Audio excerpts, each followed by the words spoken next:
Pessoal, vamos falar sobre o caso do Alec Baldwin, que matou a diretora Alina Hutchins há um tempo atrás. Foi um disparo acidental de arma de fogo e coisa e tal. A gente já falou sobre esse caso algumas vezes, mas tem umas novidades aí. Essa notícia foi sugerida por Desayuno. Obrigado aí a quem sugeriu a notícia. Obrigado a você que está assistindo nosso vídeo. Se você gosta do nosso conteúdo, por favor, deixe o seu like, se inscreva aqui no canal, né? Pois bem, o caso de Alec Baldwin, a gente já falou várias vezes aqui em vários vídeos. Há algum tempo atrás, em outubro ainda, eles estavam gravando um filme chamado Rust, e aí numa determinada cena do filme aconteceu um disparo acidental de uma arma que estava na mão do Alec Baldwin e atingiu a diretora de fotografia, a Halyna Hutchins, e mais um diretor de eletricidade, um técnico de eletricidade que não faleceu, né?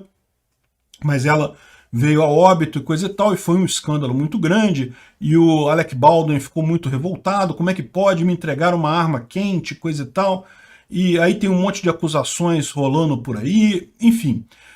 A gente explicou já aqui que, de qualquer forma, o Alec Baldwin ele tem alguma parcela de responsabilidade aí, né? Eu não acho que ele quisesse matar a Alina Hutchins, não tem por que acreditar nisso, mas o fato é que ele não apenas estava com a arma na mão, e todo mundo que tem uma arma na mão deve tomar cuidado com ela, né? Mesmo sendo num set, coisa e tal, você deve sempre tratar uma arma com cuidado e coisa e tal, e além disso, e principalmente, a responsabilidade dele existe porque ele era produtor do filme, ou seja, ele, além de ser o ator na hora, ele era o responsável pela produção como um todo. Então, no mínimo, houve algum grau de negligência ali no tratamento da equipe para gerar esse tipo de coisa. Eu acho que ninguém chega ao ponto de achar que ele queria matar a diretora, mas que houve negligência claramente. A questão é o grau de negligência que houve. E está circulando uma informação muito importante, que é a seguinte: nessa cena que ele estava gravando, ele não deveria apertar o gatilho. Ou seja, estão dizendo que, na verdade, a arma estava carregada indevidamente, e ele teria, então, na cena, a cena terminava com ele apontando a arma, a câmera filmando a arma apontada, e pronto, ele não apertaria o gatilho. Estão dizendo que ele, na brincadeira, ali na hora, coisa e tal, apontou a arma e apertou o gatilho, e aí matou a diretora nesse caso. Aí repara que isso dá um grau a mais de problemas aí de negligência nele, porque, de novo, você quando está com uma arma na mão, por mais que seja uma arma cenográfica, que ela não tenha munição carregada, esse tipo de coisa, você toma cuidado com ela. Não se faz brincadeira com uma arma no set. Não se aperta o gatilho. E por que estão falando isso? Estão falando isso porque logo depois que aconteceu o problema, ele saiu gritando: mas me deram uma arma quente, como alguém me deu uma arma quente, né? Uma arma quente seria uma arma com munição real, isso não pode ser, né? Ou seja, ele próprio estava falando como se ele tivesse, caramba, ele apertou o gatilho e saiu a bala, é um absurdo isso, né? Enfim, ele está dizendo que não puxou o gatilho, que a arma disparou sozinha. Isso é uma coisa complicada de saber, a gente não sabe como é que é, mas eu imagino não deve ser algo tão difícil assim de descobrir. Afinal, haviam câmeras gravando o momento que ele fez isso. Eu não sei se essa gravação está disponível, se apagaram isso, coisa e tal, mas era um filme. Tinha câmera rodando naquele momento. Mas pode ser que tenha sido só um ensaio, né? É verdade. Não se sabe se tem câmera gravando isso. Pode ser que ele tenha falado isso justamente porque não havia gravação do momento. Estavam só ensaiando antes da gravação definitiva, e daí você não tem a filmagem disso, né? Enfim. O fato é, como eu falei, o principal problema que nem é esse, né? Isso é um problema, certamente. Como eu falei, negligência na hora de usar uma arma, mesmo num set de gravação, é um ponto de culpabilidade num caso desse, né? Não seria, de novo, um homicídio doloso, não é que ele tivesse a intenção de matar, mas seria o chamado homicídio culposo, ou seja, um homicídio porque a pessoa foi descuidada e acabou resultando na morte de alguém. Mas, principalmente, é o que eu falo, o principal ponto aqui é ele como produtor da coisa toda. Então, se houve falha na equipe, coisa e tal, o produtor, meu amigo, ele tem responsabilidade nessa história, e ele era um produtor disso daí, né? Isso aqui ele dá foi uma entrevista que ele fez para a ABC, certamente já orientado pelo advogado dele, falou o ponto central: eu não puxei o gatilho. Isso é uma coisa muito importante, porque o que estão dizendo é justamente isso: a cena não requeria que ele puxasse o gatilho. Armas podem disparar sozinhas sem ninguém puxar o gatilho? Em tese pode, mas não é uma coisa tão comum assim não. Me parece uma coisa muito pouco provável esse tipo de situação, de uma arma disparar sozinha sem ninguém puxar o gatilho. Ainda mais essa arma, que é do tipo, é uma arma mais antiga, que você precisa botar o cão para trás, né, o mecanismo que vai acionar o percussor, e apertar o gatilho para ela atirar. Ela não é uma arma automática. Então, me parece uma situação estranha, mas, enfim, ele está dizendo que não puxou o gatilho. É uma indicação disso daí. O fato é, na cena ele não deveria mesmo puxar o gatilho, mas é muito estranho que essa arma tenha disparado nessa situação, né? Uma situação é muito comum, dá para você imaginar de forma muito fácil ele terminando a cena e apertando o gatilho de brincadeira e coisa e tal, e, né, se não tivesse uma munição real ali não teria consequência nenhuma, mas enfim, né? Ele está dizendo que também ele pretende encerrar a carreira dele como ator. Na verdade, o cara está podre de rico, né? Realmente, nessa situação, faz sentido isso.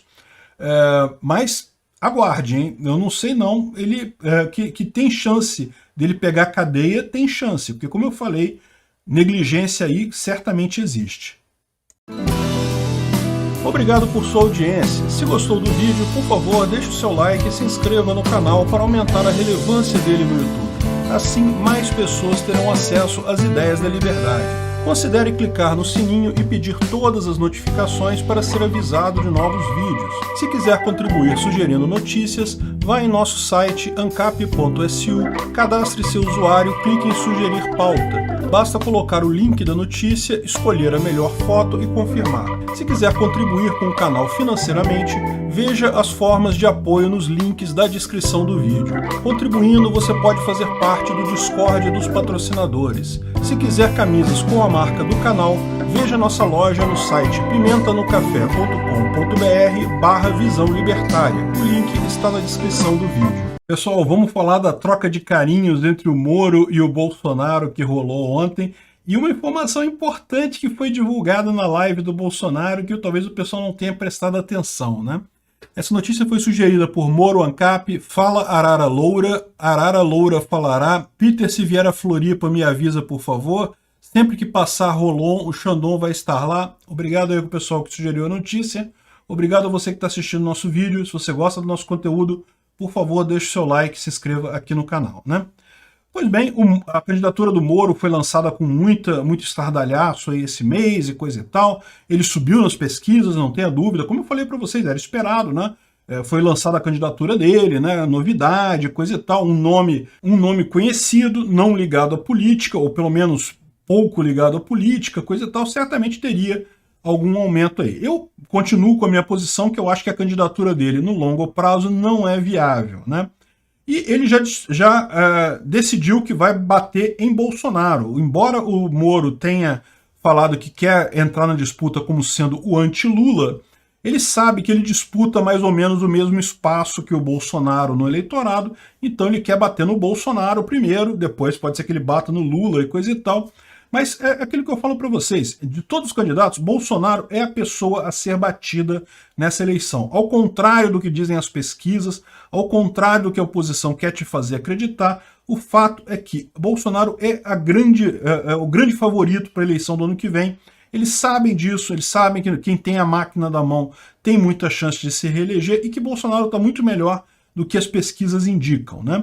Então eles sabem que tem que bater em Bolsonaro mesmo. O Moro entrou também nessa onda de bater no Bolsonaro, embora ele apareça lá com uma intenção de voto muito alta, você pode contrastar isso muito rapidamente com a falha que foi a manifestação da terceira via lá no dia 12 de setembro. Então, no final das contas, meu amigo, esquece, isso aí não tem chance. Mas Aí teve uma brincadeira, Moro falou que Bolsonaro comemorou a saída, o fim da segunda instância do Lula, não sei o que lá, a liberação do Lula.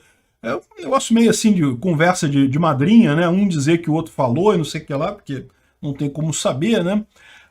E Bolsonaro respondeu na live dele mais à noite e deu uma informação que é muito importante.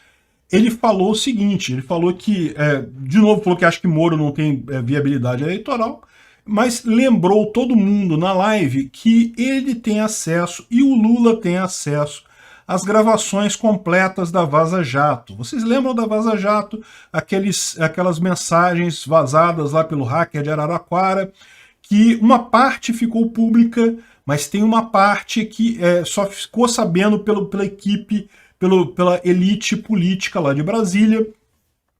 O STF sabe, inclusive o STF usou essas mensagens como justificativa para liberar o Lula, ou seja, foi um negócio que deve ter alguma coisa muito feia ali, talvez pior ainda do que a gente ficou sabendo. E Bolsonaro lembrou todo mundo que ele tem acesso a essas mensagens também, e o Lula teve acesso a essas mensagens também. A defesa do Lula requereu ao STF o acesso às mensagens e teve esse acesso. O presidente também teve esse acesso por via do Ministério da Justiça. Então, no final das contas, olha só, o Moro tem esse buraco na credibilidade dele. Essas mensagens podem ser coisas muito piores do que a gente ficou sabendo até aqui, né? Vamos ver, eu tenho certeza que se Moro, de fato, decolar como candidato, pode esperar que vai ter gente batendo nele. E daí Bolsonaro lembrou que na época que teve a Vaza Jato, ele trabalhou ativamente para manter Moro fora desse negócio, que chegou-se a cogitar na época a prisão do Moro. E eu não duvido nada que isso ainda role mais para frente, né? A questão toda, por que Moro não está sendo preso nesse momento? Porque para Lula e para a esquerda, para a elite aristocrática política brasileira, ainda é interesse que o Moro concorra, porque ele tira voto do Bolsonaro. Então, esse pessoal pisou no freio no projeto Prender Moro por conta disso. Mas não tenha dúvida, isso vai chegar o dia, vai chegar o momento adequado disso acontecer. E a questão toda é essa, esse pessoal tem informações sobre o Moro que ainda serão vazadas na época da eleição. Se preparem, essa eleição vai ser muito curiosa, vai ser muito engraçada no final das contas. E Moro não vai ter Bolsonaro para defender ele, como teve quando houve a Lava Jato original. Desculpa, a Vaza Jato original. Naquela época, Bolsonaro fez um monte de ações para defender Moro, levou ele no jogo do Flamengo, fez um monte de coisa e tal, manteve o cara relevante, só para depois o cara dar aquela esfaqueada nas costas, bela e moral mais adiante, mas é aquele negócio. Não saíram todas as mensagens da Vaza Jato. Vai vir coisa por aí. Obrigado por sua audiência. Se gostou do vídeo, por favor, deixe o seu like e se inscreva no canal para aumentar a relevância dele no YouTube. Assim, mais pessoas terão acesso às ideias da liberdade. Considere clicar no sininho e pedir todas as notificações para ser avisado de novos vídeos. Se quiser contribuir sugerindo notícias, vá em nosso site ancap.su, cadastre seu usuário, clique em sugerir pauta. Basta colocar o link da notícia, escolher a melhor foto e confirmar. Se quiser contribuir com o canal financeiramente, veja as formas de apoio nos links da descrição do vídeo. Contribuindo, você pode fazer parte do Discord dos patrocinadores. Se quiser camisas com a marca do canal, veja nossa loja no site pimentanocafé.com.br/visão libertária. O link está na descrição do vídeo. Pessoal, vamos falar sobre o Super Bigode, o super-herói venezuelano. Dá pra acreditar nisso, cara? O nego não tem senso de ridículo nenhum, cara. Olha só que coisa. Um super-herói inspirado no Maduro, cara. Essa notícia foi sugerida por Abecedário, 4NT e Eder Sena. Obrigado aí ao pessoal que sugeriu a notícia. Obrigado a você que está assistindo o nosso vídeo. Se você gosta do nosso conteúdo, por favor, deixa o seu like, se inscreva aqui no canal, né? Pois é, meu amigo, é isso daí. Olha a guerra cultural aí, ó. Guerra cultural nível xadrez 19D do Maduro, cara. Impressionante mesmo, cara. Fizeram um personagem de super-herói inspirado no Maduro. Eu fico imaginando quais são os superpoderes dele, né? Superinflação, ativar. preços aumentando rapidamente, o dinheiro valendo nada, não sei o que lá.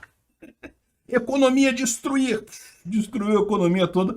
Mas lógico que não é assim, né? Lógico que lá eles fazem... A ideia é que esse desenho é governista, cara. Eles não estão sendo irônicos, não estão tentando colocar o cara como um super-herói. Olha isso. Aqui, ó. Eu não vou tocar o desenho aqui, porque senão pode dar coisa de copyright. Mas eu vou mostrar para vocês, quadro a quadro, qual que é a história que eles contam aqui, que é muito engraçada. Olha só, começa, lógico, nos Estados Unidos, né? Estados Unidos, que é o imperialismo, que tá... Lógico, o problema da Venezuela é esse, né? Então, esse daqui que é o Donald Trump, claramente é o Donald Trump, né, com um símbolo de Illuminati aqui, né, conversando com esses caras aqui que são opositores do Maduro na Venezuela. Colocaram a cara dos opositores do Maduro na Venezuela, conversando com Trump, não falando que temos que fazer fraudes e não sei o que lá, e chamar a OEA, colocando a OEA como ruim, né, porque a OEA critica o Maduro como um regime ditatorial, então não, ela é da oposição, é os opositores falando com o Trump, não sei o que lá, e daí o Trump manda um drone americano, né, para ir lá na Venezuela e apagar a luz da Venezuela. Não foi as políticas econômicas malucas, a inflação completa, a incapacidade completa de governar do Maduro, não. Foi os americanos que mandaram um drone para desligar a energia elétrica lá na Venezuela. A energia elétrica na Venezuela está inconstante desde a época do Hugo Chávez, porque, lógico, né, o pessoal, um monte de medida absurda lá, não faz planejamento nenhum, estatizou todas as empresas e coisa e tal. Olha a merda que deu, nada funciona. Não, mas a culpa é dos Estados Unidos, que mandam um drone para apagar a luz da Venezuela, não sei o que lá, né? Ó, coitada das pessoas, e os opositores comemorando, né, os opositores do Maduro comemorando, aí chega o super Maduro, não, o super bigode, não sei o que lá, em união com as pessoas e coisa e tal, aí o super bigode. Nego é muito cara de pau, vou te falar um negócio, cara. Aí ele vai lá e destrói o drone mandado pelo Trump para não sei o que lá e restaura a luz da Venezuela, porque certamente foi por isso, né? E ainda o drone, o resto do drone ainda cai em cima dos opositores e coisa e tal. Cara, eu não sei se de repente isso foi de propósito, tá? De repente fizeram esse negócio tão cringe, mas tão cringe que ficou engraçado esse negócio. Pode ser isso, né? Mas pior, isso aí foi feito sério, repara. Ele realmente coloca o pessoal do governo, coisa e tal, como se fosse, né, o Maduro salvando o dia, não sei o que lá. Acho que deve ter mais coisa aqui pra frente. Eu te odeio, super bigode, não sei o que lá. Acho que aqui repete a coisa, né? Repete o mesmo desenho de novo.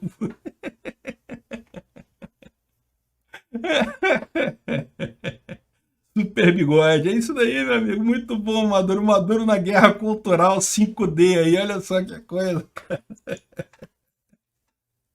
Meu Deus do céu, é muito ridículo esse troço, cara. Ainda bem que a esquerda não sabe fazer essas coisas. Se soubesse fazer isso de verdade, tava fodido, bicho. Obrigado por sua audiência. Se gostou do vídeo, por favor, deixe o seu like e se inscreva no canal para aumentar a relevância dele no YouTube. Assim, mais pessoas terão acesso às ideias da liberdade. Considere clicar no sininho e pedir todas as notificações para ser avisado de novos vídeos. Se quiser contribuir sugerindo notícias, vá em nosso site ancap.su, cadastre seu usuário, clique em sugerir pauta. Basta colocar o link da notícia, escolher a melhor foto e confirmar. Se quiser contribuir com o canal financeiramente, veja as formas de apoio nos links da descrição do vídeo. Contribuindo, você pode fazer parte do Discord dos patrocinadores. Se quiser camisas com a marca do canal, veja nossa loja no site pimentanocafé.com.br/visão libertária. O link está na descrição do vídeo. Pessoal, vamos falar sobre a entrevista do Lula no Podpé, que foi um fenômeno, né? Segundo está dizendo aqui, o UOL foi a mais assistida de podcast e jogou a live de Bolsonaro no chinelo, hein? Caramba, hein? Realmente, parece que o Lula está na frente das pesquisas mesmo, hein? Olha só que coisa, vamos entender esse assunto.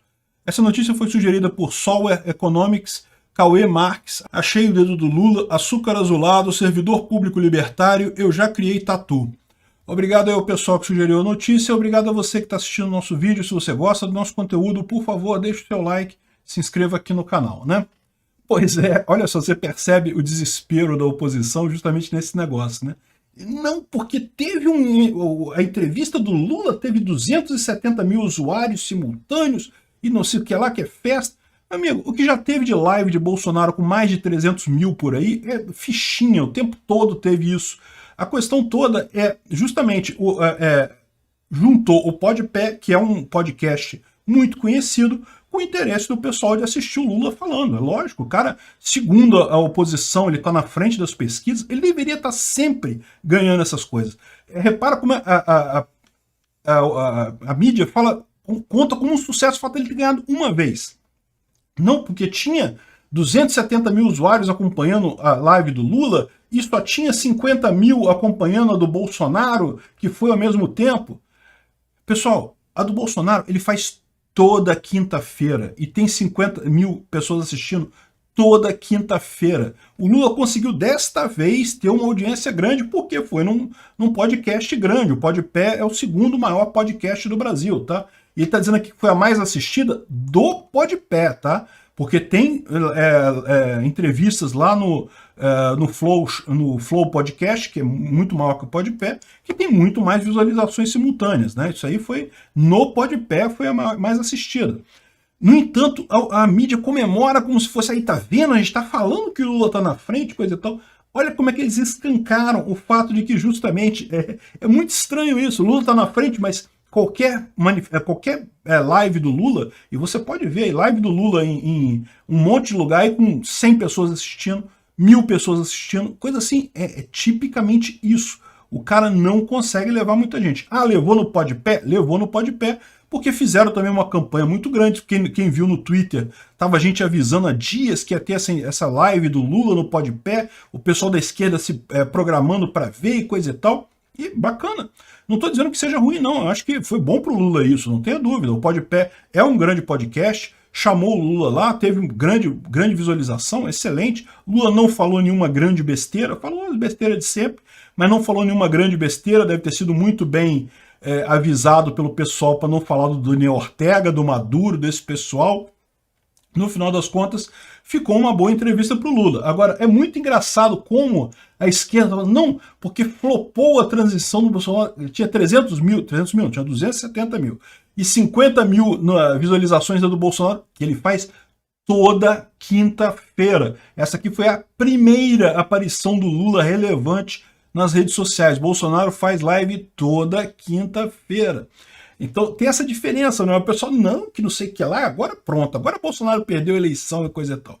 Olha só, não vou negar não, foi uma boa jogada do Lula, essa apresentação dele no Podpé, o pessoal conseguiu botar um grande número de pessoas assistindo, foi uma boa, eleitoralmente foi uma boa entrevista para o Lula, tem que reconhecer, o cara acertou essa. Isso quer dizer que muda alguma coisa? Não, ele acertou essa daí, se ele continuar acertando desse jeito, pode ser que lá na frente mude. Mas, na verdade, não tem essa, não. Lula está cheio de live do Lula na internet, aí com 50 pessoas, 100 pessoas assistindo.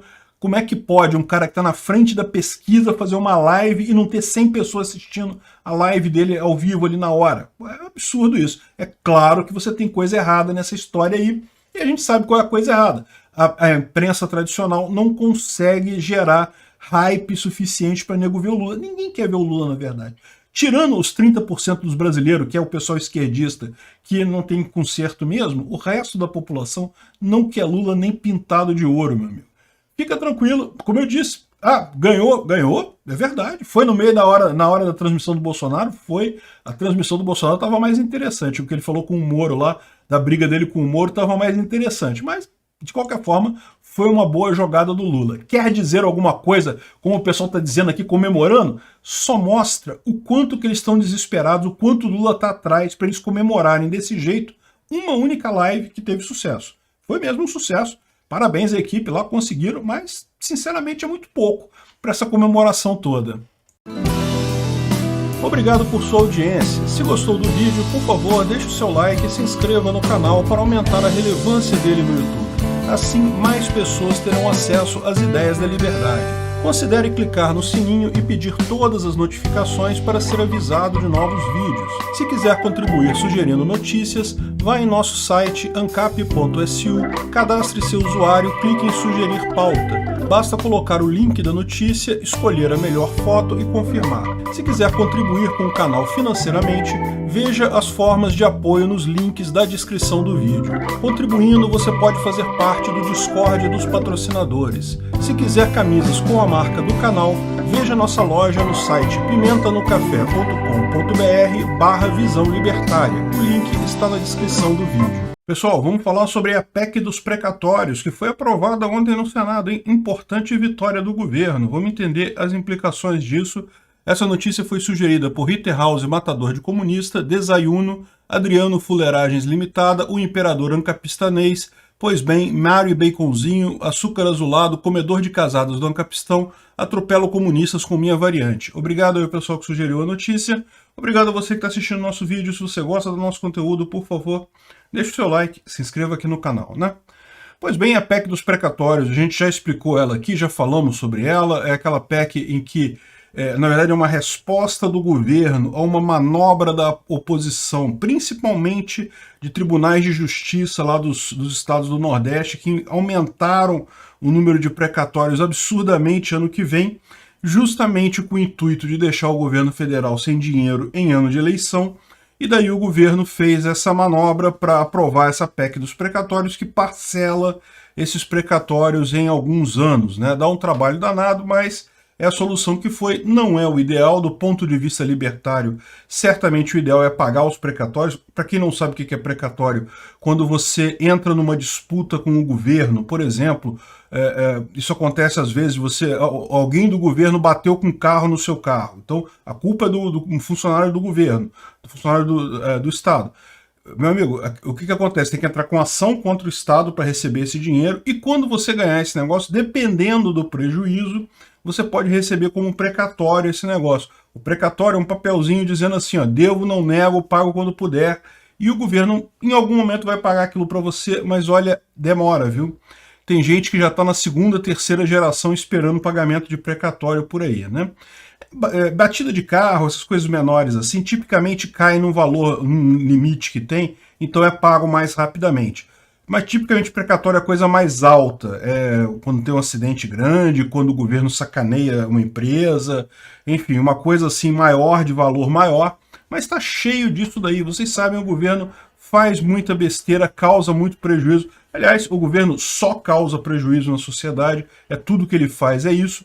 E na hora de pagar, ele ainda vem com essa de, olha só, um dia eu pago para você, tá aqui o papelzinho dizendo que eu te devo. E pior, o que é comum, é muito comum acontecer isso, de tempos em tempos o governo vira para você, olha só, se você aceitar receber 10% do precatório, eu compro o precatório de você. Ou seja, ele vai te pagar uma pequena fração daquilo que você tem a receber. E, no final das contas, muita gente acaba aceitando, porque pensa bem, você tem um papel que não vale nada, que você não sabe quando que você vai receber, de repente vale mais a pena você receber 10%, 30% daquilo ali, do que ficar esperando, sabe Deus quando que vai ser pago aquilo para você, né? De qualquer forma, é lógico que do ponto de vista ético, o governo deveria pagar os precatórios. Seria muito melhor assim, né? Pois bem, a saída da PEC dos precatórios, portanto, é a solução menos pior nesse acabouço todo, porque outras coisas que se discutiam, né, tipo acabar com o teto de gastos, esse tipo de coisa. Do jeito que está a PEC dos precatórios, pelo menos manteve-se o teto de gastos, o governo não vai imprimir mais dinheiro. Eu espero que isso seja suficiente para acalmar a inflação. Não vai ser suficiente para acalmar a inflação no início do ano que vem, pelo menos, porque, lembra, esse ano de 2021 ainda estava suspenso o teto de gastos, ainda houve gastos absurdos aí dos governos, então no final das contas ainda teremos muita inflação, muito aumento de preço decorrente da inflação causada ano passado e este ano pelo governo. Vamos ver se mais para frente isso melhora, né? De qualquer forma, abriu-se espaço para o Auxílio Brasil do Bolsonaro. Ano que vem deve ter um Auxílio Brasil turbinado aí, não tenha dúvida, é eleitoreiro, é lógico que é eleitoreiro, é óbvio que é eleitoreiro. Eles têm a desculpa de dizer que, não, mas é porque é da pandemia, para ajudar as famílias carentes na pandemia, então durante o ano de 2022 as pessoas do Bolsa Família vão receber R$400 por mês, ao invés dos 190 que recebem hoje, mas tá na cara que isso é eleitoreiro, né? Teve alguns pontos aqui que eu achei até positivo nessa PEC, por exemplo, o artigo que coloca como um programa constitucional o Bolsa Família. Você fala, caramba, como você gostou disso, não sei o que lá. Não, na verdade, o que acontece, né? É lógico que hoje em dia esses programas de assistência, Bolsa Família, Auxílio Brasil, seja lá o nome que tiver, é evidente que esses programas de assistência nunca serão acabados mesmo no Brasil, né? O governo jamais vai acabar porque esse tipo de coisa, né, dá voto, ajuda candidato, então não vai acabar nunca, esquece isso. E toda eleição fica essa brincadeira de o pessoal falar, ah não, mas se o outro governo for eleito, vai acabar com Bolsa Família, vai acabar com o Auxílio Brasil, agora não pode mais estar na Constituição. Enfim, não deixa de ser uma coisa positiva no final das contas, dada a situação atual que nós estamos, né?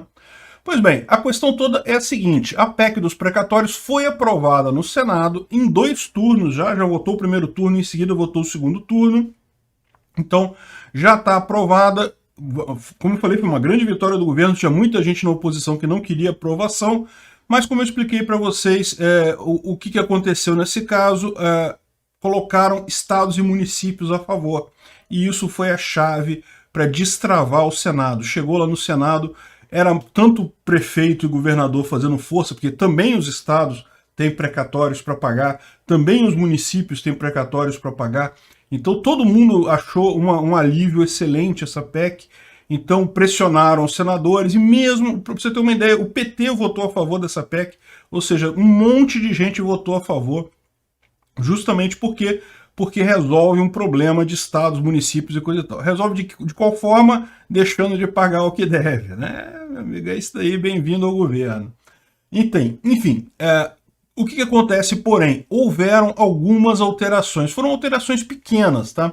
Mas houveram algumas alterações. Teve um ponto lá que a revisão do teto de gastos seria em 2036, passaram para 2026, não sei o que lá. Teve algumas alterações que foram feitas no Senado. E aí, qual que é o problema disso? O problema disso é que, para ser aprovada uma PEC, o mesmo texto precisa ser aprovado no Senado e na Câmara. Isso significa que, uma vez que o Senado alterou o texto, mesmo que tenha sido pouca coisa, a Câmara teria que votar tudo de novo, teria que fazer de novo uma Constituição, passar pela Comissão de Constituição e Justiça, teria que votar novamente em plenário, aquela coisa toda de novo, do mesmo texto. Se mudar uma vírgula, já tem que passar pelo Senado outra vez, não tem jeito. PEC tem que ser aprovado dos dois lados. Quando é projeto de lei, é diferente. O projeto de lei ele começa na Câmara, aí vai para o Senado pode alterar alguma coisa e tal. Aí, se aprovou na Câmara, aprovou no Senado, mas mudou, volta para a Câmara. Se a Câmara recusar as alterações do Senado, é aprovada a versão original da Câmara. Então, isso é projeto de lei, mas a PEC não pode. A PEC tem que ser o mesmo texto aprovado em 2 turnos nas 2 casas. Então, lembra, o governo ele tem um controle maior na Câmara, a Câmara é mais favorável ao governo. Então, a tendência seria isso passar na Câmara, mesmo com as alterações e coisa e tal. Só que é todo um processo, tem que passar pela CCJ, tem que votar em plenário, e lógico que tem risco aí, lógico que tem risco de alguém querer mudar alguma coisa, ou então de alguém não querer mais votar naquilo ali. Então, o que aconteceu? A solução do Lira é que ele vai fatiar a PEC dos precatórios. O que é isso? Isso significa que ele vai pegar a parte comum do texto. Então tem a PEC dos precatórios. Teve um monte de coisa que o Senado... Um monte de coisa não, foram acho que 6 pontos, 6 itens que o Senado alterou ali alguma coisa. Então ele vai pegar a parte central, que isso foi comum, que é justamente o parcelamento dos precatórios, não sei o que lá, não sei o que lá, vai considerar aquilo, vai promulgar aquilo direto, e aí vai fazer uma outra PEC só com essas alterações do Senado, que vai fazer toda a tramitação na Câmara, né? Isso é uma coisa problemática, vai demorar, pode ser que nunca seja aprovado, ou seja, esses pontos que o Senado mexeu na PEC provavelmente nunca serão aprovados, ou se forem aprovados, vão ser aprovados lá no ano que vem, em algum ponto lá na frente, né? Enfim, não deixa de ser uma boa notícia para o governo, o Auxílio Brasil está aprovado, vai poder funcionar sem problemas, o meteoro dos precatórios lá do Paulo Guedes foi resolvido. Então isso daí é uma boa notícia para o governo, é lógico, à custa de quem o governo está devendo dinheiro. Não tem jeito, meu amigo. O governo é uma máquina de roubar dinheiro das outras pessoas. Não existe isso. E não foi só o governo federal, não. Como eu falei, estados e municípios amaram essa ideia de não precisar pagar precatório. Nossa, que coisa linda. Você pode pagar dinheiro para os outros, é muito ruim, né mesmo? Não, não? Pois é. Vida é dura, meu amigo. Obrigado por sua audiência. Se gostou do vídeo, por favor, deixe o seu like e se inscreva no canal para aumentar a relevância dele no YouTube. Assim, mais pessoas terão acesso às ideias da liberdade. Considere clicar no sininho e pedir todas as notificações para ser avisado de novos vídeos. Se quiser contribuir sugerindo notícias, vá em nosso site ancap.su, cadastre seu usuário, clique em sugerir pauta. Basta colocar o link da notícia, escolher a melhor foto e confirmar. Se quiser contribuir com o canal financeiramente, veja as formas de apoio nos links da descrição do vídeo. Contribuindo, você pode fazer parte do Discord dos patrocinadores. Se quiser camisas com a marca do canal, veja nossa loja no site pimentanocafé.com.br/visão libertária. O link está na descrição do vídeo. Pessoal, vamos falar sobre a lei das fake news, tá? Que passou por uma comissão lá da Câmara e ainda tem uma tramitação grande aí, mas está caminhando esse troço, hein? Olha a monstrengo que é. Essa notícia foi sugerida por o Kai I do Peter, é mais de 8 mil e tem mais cabelo que o Xandão. Obrigado aí a quem sugeriu a notícia, obrigado a você que está assistindo o nosso vídeo. Se você gosta do nosso conteúdo, por favor, deixe o seu like, se inscreva aqui no canal, né? Pois bem, o relatório, a lei das fake news, vocês lembram? Ela começou na Câmara, aí fizeram uma lei absurda, um monte de coisa, foi para o Senado, aí no Senado mexeram mais um monte de coisa, mais um monte de absurdo, e agora voltou para a Câmara de novo. Então tá com a Câmara nesse momento e parece que o grupo de trabalho que está analisando essa proposta aprovou um relatório. Qual que é esse relatório? Olha só. Foi esse relatório aqui, ó, a apresentação do relatório número 3 de 2021, lá do Orlando Silva, é ele que está conduzindo essa PL das fake news, e isso vai começar a tramitação na Câmara, ainda tem que ser aprovado em um monte de comissões, tem que ser aprovado no plenário, enfim, ainda tem muita coisa pela frente, mas o fato é que continua o mesmo monstrengo que a gente viu lá atrás. Um monte de regra aleatória que não vai servir para nada e, no final das contas, lembra, só vai servir para provedores que tenham sede no Brasil. A verdade é que a melhor coisa para quem tem alguma rede social aqui no Brasil é simplesmente sair daqui, né? Realmente, no final das contas, chega a ser engraçado. Eles falam assim, mas empresas lá de fora não podem fazer propaganda aqui no Brasil. Como assim, cara pálida? Entendeu a ideia deles? Eles querem evitar que uma empresa fique lá fora e faça propaganda para o público brasileiro. Tá, mas a empresa está lá fora, como é que você vai impedir ela de fazer propaganda para o público brasileiro? Esse pessoal realmente, cara, eles vivem na idade da pedra, não entendem o que está acontecendo.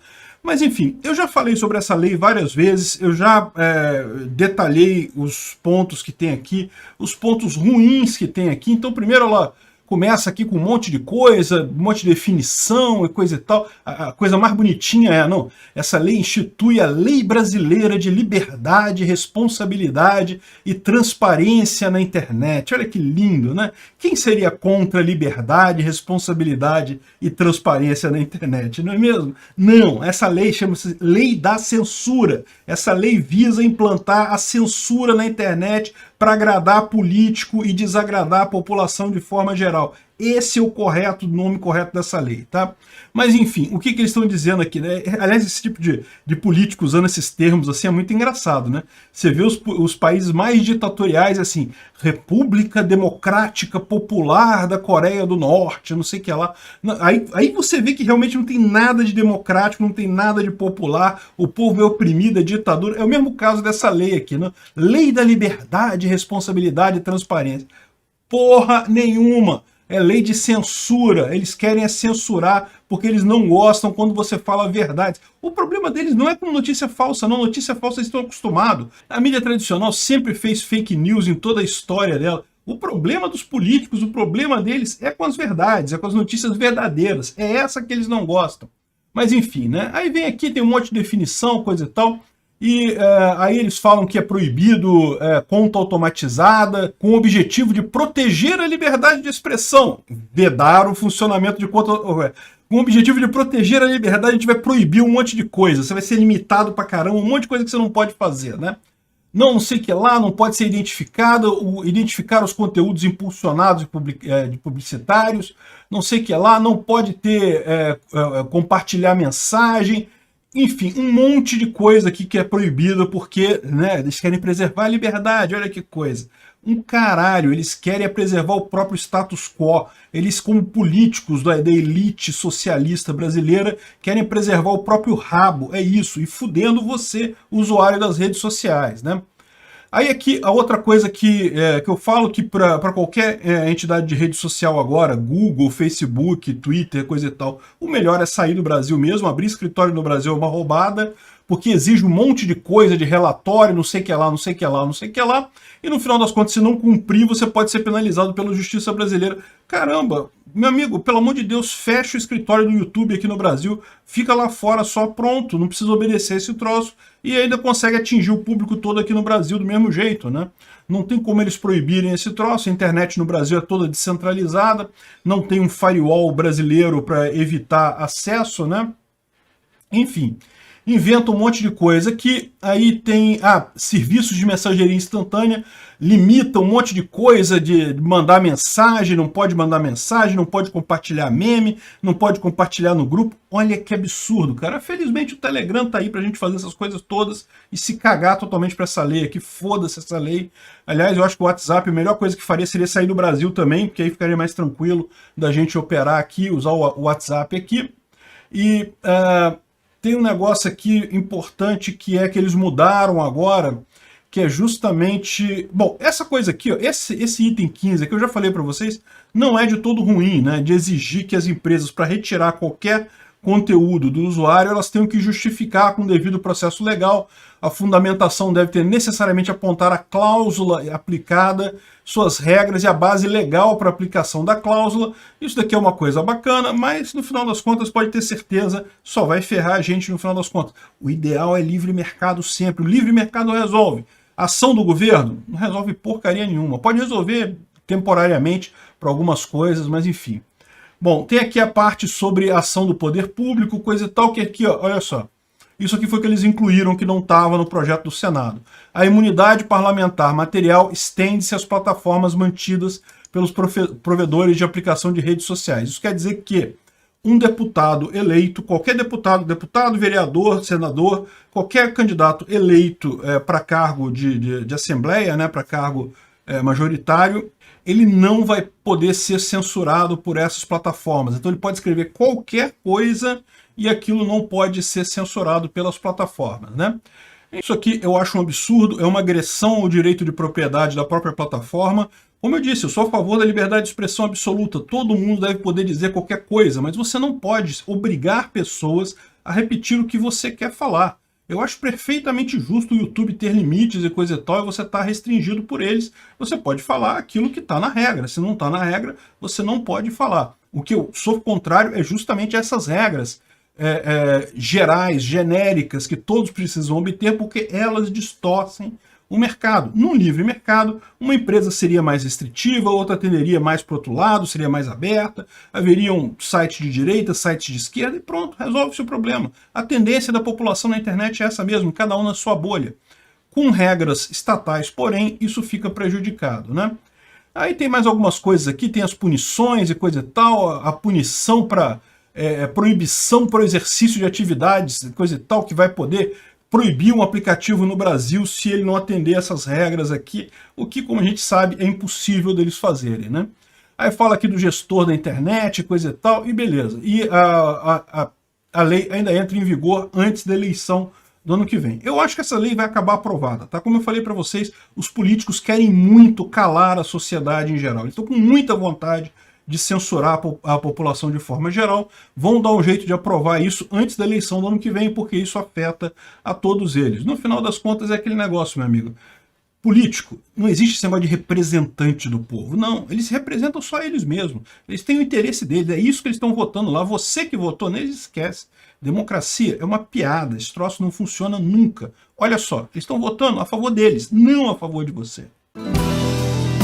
Obrigado por sua audiência. Se gostou do vídeo, por favor, deixe o seu like e se inscreva no canal para aumentar a relevância dele no YouTube.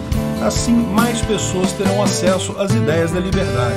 Considere clicar no sininho e pedir todas as notificações para ser avisado de novos vídeos. Se quiser contribuir sugerindo notícias, vá em nosso site ancap.su, cadastre seu usuário, clique em sugerir pauta. Basta colocar o link da notícia, escolher a melhor foto e confirmar. Se quiser contribuir com o canal financeiramente, veja as formas de apoio nos links da descrição do vídeo. Contribuindo, você pode fazer parte do Discord dos patrocinadores. Se quiser camisas com a marca do canal, veja nossa loja no site pimentanocafé.com.br/visão libertária. O link está na descrição do vídeo.